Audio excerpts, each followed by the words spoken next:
Are you kidding me? Oh, I hit the wrong button. Okay, so take three. This is Sunday, October something or other. All right. As I started to say in the last two recording attempts, I'm going to try and keep this a little on the shorter side. This video is going to be just an overall project update, progress report type of thing. I have managed to get a few things done on the Bumble Jeep, although it may not look like it, this past week. And unfortunately, I didn't get to record any of it, so I'm just going to have to show you what I've got done. As you can see behind me, it's on the lift. I don't know. I'm going to unplug this and hope it doesn't kill me. Still recording. Good. All right, so I don't know if you can see this. I got a green laser line on here. I set this up a while back, and you can see it there on my toolbox. I bought two of these at Lowe's. They're it's like $30 for them. They're self-leveling laser light. It's good up to 20 feet. In this light, it's not really that bright, but that's not what I got it for. Different vehicles, if you're not used to them and you're trying to pull them on, like for example, this twin post lift behind me, are a little difficult to get centered, and especially in the wintertime, you don't want to be backing out and pulling in and backing out and pulling in until you get it on there right. And I like to have it on there as centered as possible. So I got these. They work great. I just set it up, and I have a line marked on the door behind me. I don't know if you can see the light there on the door. This thing keeps flashing. I should shut it off now. But on the door, now this is blocking it, but if you look at this door over here, on this door, I have marked out a center line, and I marked out the center line on the lift on the floor and transferred it up. And I know my toolbox moves from time to time, but as long as I have the laser set on the center of the door, I'm in good shape. It gets me on there, and it lifts up perfectly fine. So what the most recent progress updates on it, Thursday,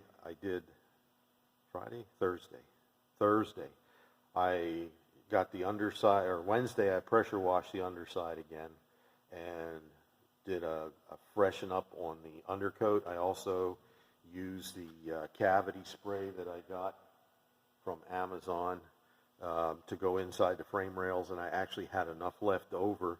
I did both full frame rails front to back, and then I had enough left over. I thought about it afterwards, and so I did it after the fact, but I got both rocker panels, the new rocker panels, on the inside with this cavity spray. So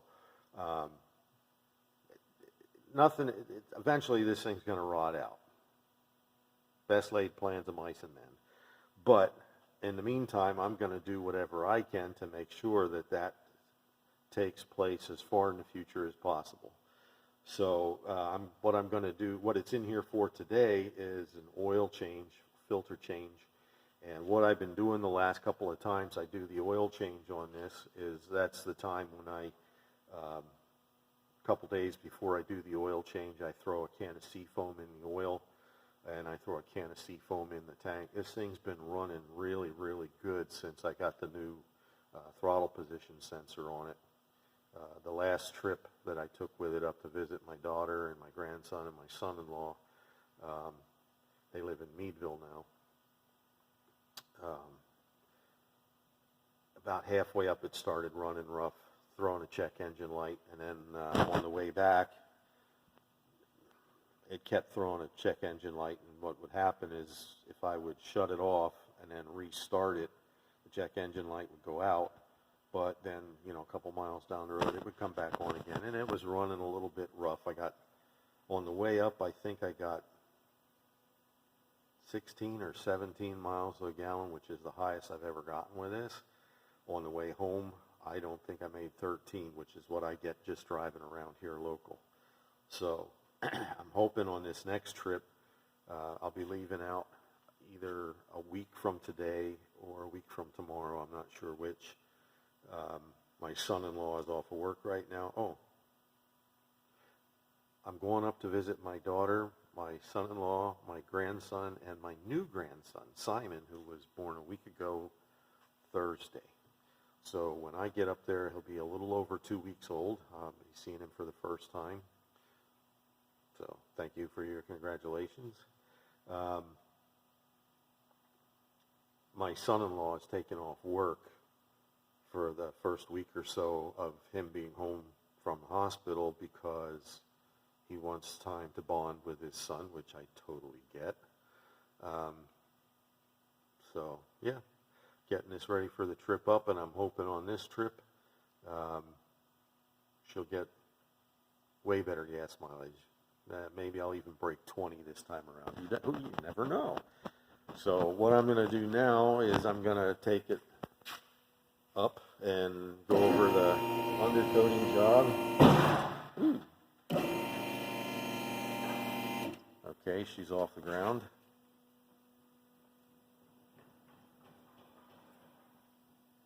Seems pretty solid. So let's go up. Up and away. Okay, ain't that an annoying noise?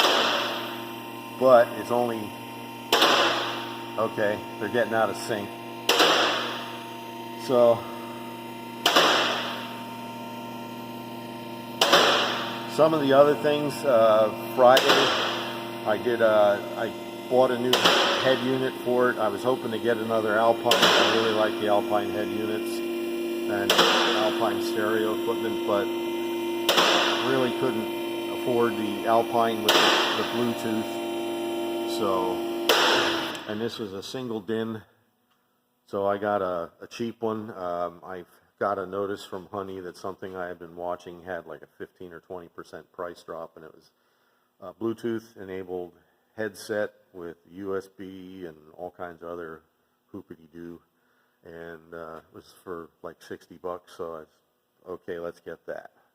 So let me grab a light, and we'll get the camera turned around. And for whatever reason, these phone cameras don't like to give you the option to switch perspective from facing the phone to, they don't like to do that while you're filming, and it won't, if I pause it, will it give me the option? It will not. So let me get you turned around, and sorry for the view of the hand. All right, so we got everything undercoated pretty good. I have driven it a little bit, so it's got some dirt on it, on the fresh undercoat, but what are you going to do? It's going to get dirty eventually anyhow. Pressure washed. I got a little bit of oil. One of these days I'm going to have to do a rear main seal swap on this, and it looks like also an oil pan, and I'll probably do the valve cover at the same time. And here you can see, as I mentioned before, I did not cut the old floors out. I just laid these over top, and you can see the self-tappers, and yeah, I know I've already taken crap for it, but it's solid, it's holding up, and it's the way I wanted to do it at the time, because I did not at the time have access to a good welder. Now, one of the things I am going to be doing on this in the near future, well, let's get around the back here. You can see I do a lot of driving on dirt. So let's go around the back here. And you can see I am going to end up doing the shackle relocation brackets, because when this is, at ride height, these shackles are pretty much straight up and down, and it rides at the back end, bounces like a buckboard. So also new tank, which is in it when I got it. And then there's this. Still have no idea how that happened. I don't think it was like that when I bought it. I must have hit something. And you can see there's a little dent right there in the tanks. Oh, I'm very fortunate I did not puncture the tank. But got the rear wheel openings undercoated, so we got rid of the yellow. I threw some black spray can on the springs, got rid of the yellow there from when I painted the quarter panels, the rear quarters. This on the tailpipe, that's the cavity spray that I used in here. So I got all the way from here forward, came back to that, then forward on the side rails. So I'm fairly certain I got at least 99% of the inside of these with that cavity spray, and it's a rust inhibitor type. So here again you can see what I didn't cut out. But I did get up in there with undercoat and pour 15, and before I put these floors down I pour 15 the whole inside, and I pour 15 the floor pans before I put them in. All I did was grind that off where I put the panel adhesive on, and when I was all done I sealed the edges again. So another thing I would like to do on this, and I know I only have a 3-inch lift on this, I want to do a long arm kit on the front, trying to smooth out the ride a little bit. And then another future project I have going on the books for this is the slip yoke eliminator. Let's see, what else? Did the Bluetooth headset. I got to do a grease job here. I want to hit all these grease fittings when I'm doing the oil change today. So that filter's a little bit of a bugger to get at, but we'll get at her.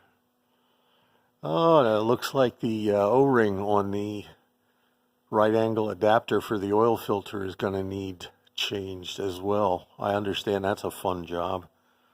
So, yep, so that's where we are here. Few odds and ends of oil leaks. Turning back around here, give me a second. So, anyhow, future plans for videos, upcoming videos. I'm not going to have time today, but I want to pull out as many as I can remember the new tools that I've gotten over the last couple of months since my last tool review. I mean, some of them have been a real blessing. One in particular was the serpentine belt tensioner tool. It's the tool that relieves the tension on the serpentine belt so you can get the belt off and on real easy. I've had to use that quite a number of times in the last couple of weeks. My metric tap and die set, we did a set of running boards on the Tacoma that I did the frame repair on. And I think it had running boards on before because Toyota typically puts these little plastic caps and threads for stuff like that, and this didn't have them in any longer. So rather than try and just muscle the new bolts into the dirty threads, I took a tap, and I ended up doing it with the cordless drill, chucking the tap up in the cordless drill, and zzz, zzz, zzz, zzz, and it went like butter.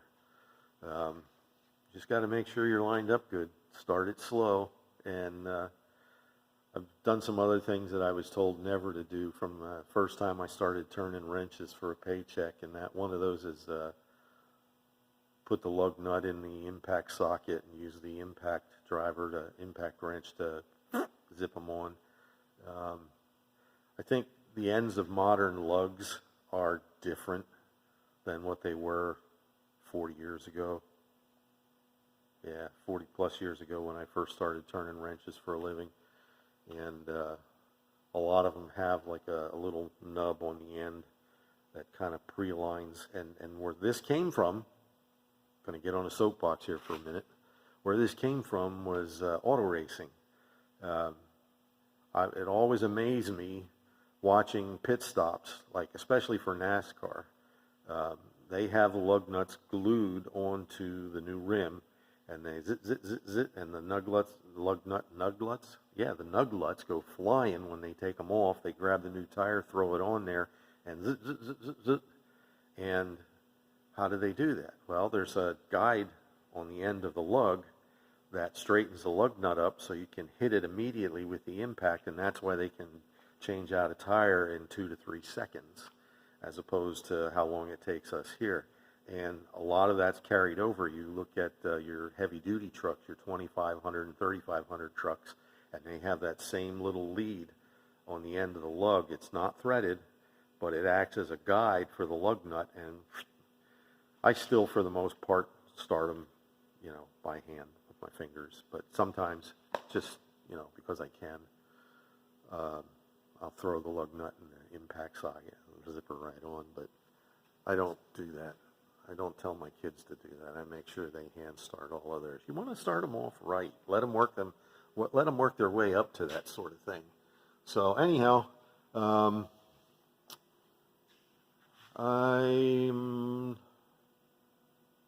gonna. So that's the immediate future plans for this, and I think I'm gonna DIY the shackle relocation brackets for this. I've watched a bunch of videos. Rough Country gets about 130 for theirs. I've seen some others. I found them on Amazon for right around $100. And I'm thinking I got a local guy that's a fabricator. I can get all the box tubing and angle iron off of him for probably half of that. I need 2 pieces of, I think it's 2x4 box tubing, like 3/16, a couple of nuts to weld on, and that goes up inside the, some of the kits, and there's 2 different kits. Sorry, get sidetracked easy. Ooh, shiny. Require you to remove your old rear spring pockets. Let's go back and look at it. And I don't have the light with me anymore, but this seems like it's okay. So they want you to remove this, and then your new your shackle relocation brackets bolt in. There's 2 bolts here on the bumper that hold the bumper on. That bolts in there, and that's okay. And you have to weld them in. You weld them to the frame rail and everything else, which is okay. I like to weld, but I think I want the ones that will fit up in here. You drop this out, take the droop off, or let your suspension droop. You may or may not have to unbolt the lower shock mounts, whatever. And then the thing fits up in here, and it bolts in here with your bumper bracket bolts. And then there's 2 holes in the front here. It bolts into there, and then your upper bolt for your shackle goes through, and you just bolt it in loose. Get that in, and then the piece that your shackle's going to go on bolts underneath. So it actually gives you, depending on which one you go with, will give you another 1.5 to 2 inches of lift, which at some point, these are 31s. At some point, I want to go with 33s, which is about as big as I want to go, because that'll mean about a 5-inch lift or 5.5-inch lift. And I don't want to cut the body. So 33s and a 5-inch lift are going to be the max I want to go with this. Another upcoming project. I found a way to do, sorry, I'm getting company maybe.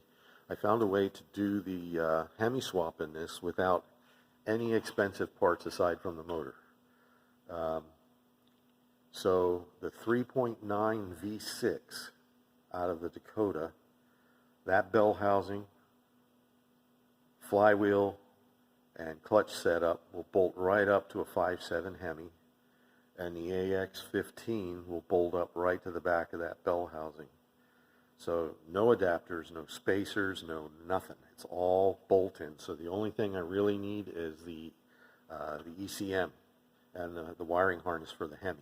And I can bolt a Hemi right in here, which I think is going to be awesome. And the reason I want to do that is I'm not getting the mileage I expected to get when I got a 5-speed manual transmission Cherokee.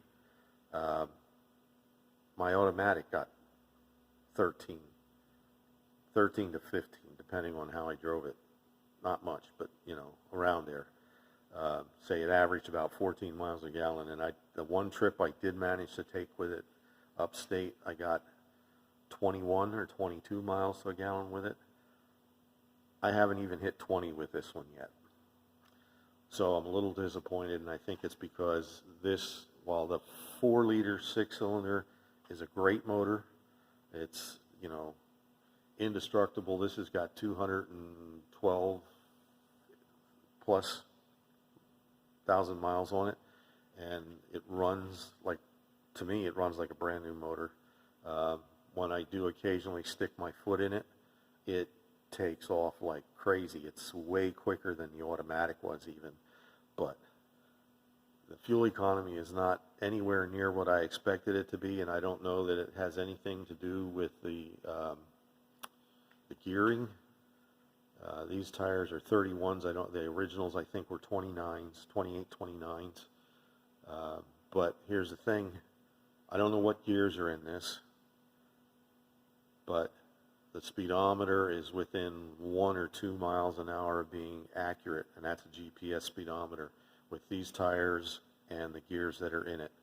So I don't think the tire size is playing a huge part in it. That's probably the most weight I've added to this thing. So neither here nor there. The Hemi swap is possible, and it's on, and what I'm going to do is find one that's not running, and I'll tell you why. If you get a running Hemi from a salvage yard, it's going to cost you a lot of money.